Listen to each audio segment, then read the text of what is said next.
If you've been having a lot of synchronicities, you should really watch this because this message is for you.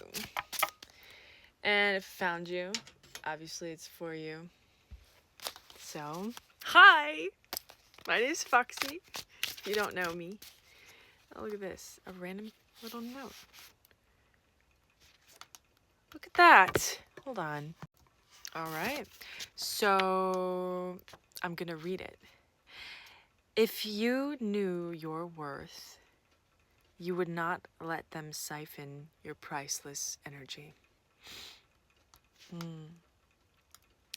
And then we've got the auditory, I don't know how you would describe, I can't find the right words. The sound that goes with each chakra point.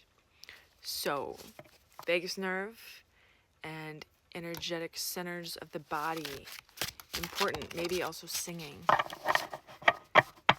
Okay, strategy and resilience. So, seems like there's some sort of siphoning of energy going on. This is crazy. I haven't used this deck in like a year and a half. So, it was a gift, and that was the note that came with it. 9 of Shells, gratitude and fulfillment, endurance and determination. So, you're coming out of a period. You're coming out of a period where you've been getting really drained from things in your life, or people or places or whatever it is, maybe job, that you've just been you know your worth. You do already.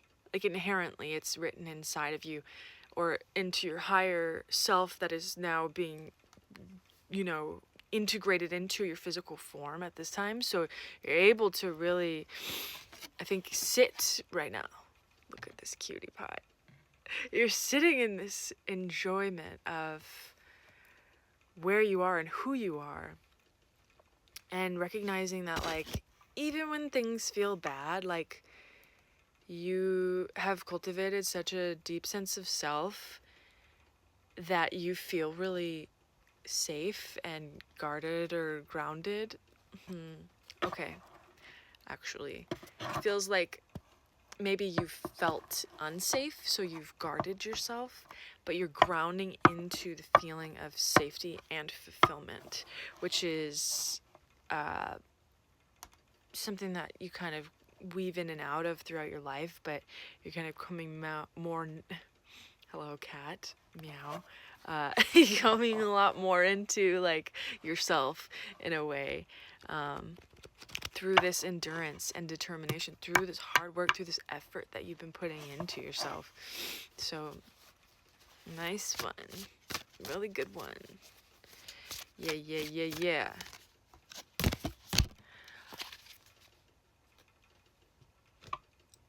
Okay. This is immaculate energy.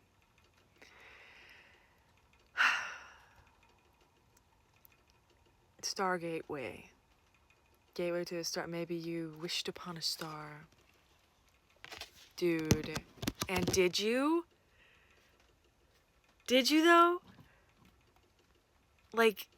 Because this fulfillment of wishes is also sitting over here. And you got the harmony and the destiny card, which the harmony is the lover's card, and balance. So, whoa. I don't know if you're wishing for love in some way, shape, or form. Or maybe someone is wishing that for you, wishing that upon you. Maybe an ancestor or someone on the other side, or someone from your past is just wishing love upon you. And it's coming in for you. And also it could be that they're wishing for you to fulfill. It doesn't have to be romantic or anything like that, but there might be an ancestor, maybe it's your family of star, your galactic family, so to speak, is woo, you're doing it, yeah. It makes me think of supportive parents on just watching their child do something and being like, yeah, that's it. And I'm looking at this starfish that's on my altar. It's so cute. This is a really pretty energy. And it's like really, really like soft too. Very quiet, very intentional. Ooh.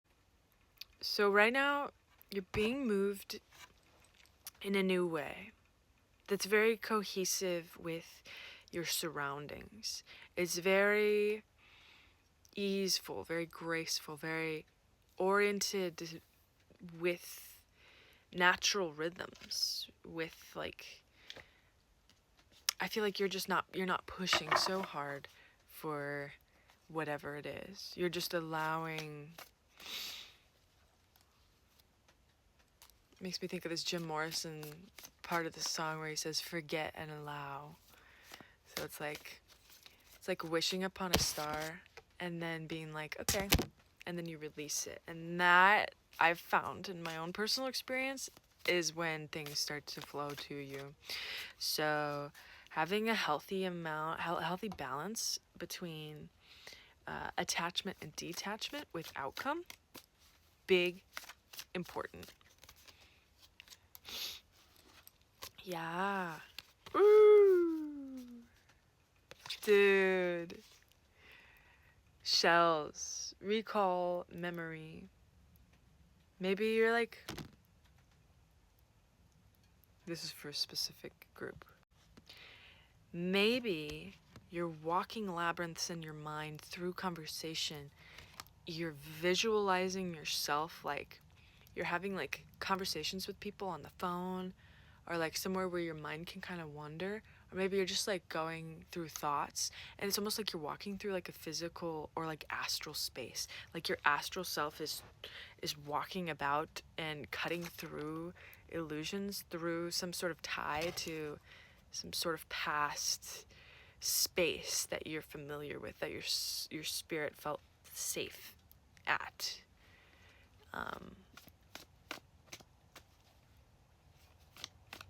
Yeah, I don't know. Wow, that flew out. Pearls before swine. That card always gets me. High tension.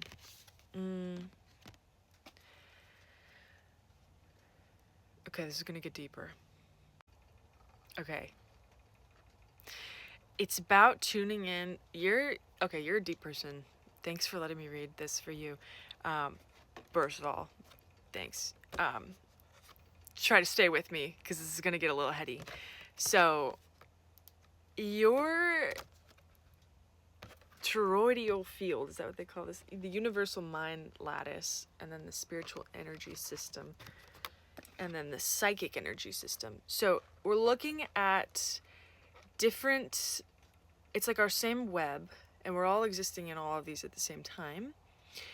Though sometimes we can get like more on some sort of far off, far out concept that isn't as rooted into reality, so it doesn't have as much influence or emphasis. So the desire with these three cards that I just like felt really compelled randomly to pull very intuitively, is basically your job moving forward from here is to recall your ancestral awareness of how to integrate this far off ether world, like the realm of like spider webs and like time weaving and like super dynamic magic, with the physical mundane aspects of reality, and to not go the other way around, because there's a lot of things here that have forgotten this root system. It's like, this is mycelial. So basically you're trying to root all those things in to your physical form here from higher dimensions. So that'll be part one. I'm gonna do a part two just because I feel like if you feel like you want to know more about that, we can get into it, part two.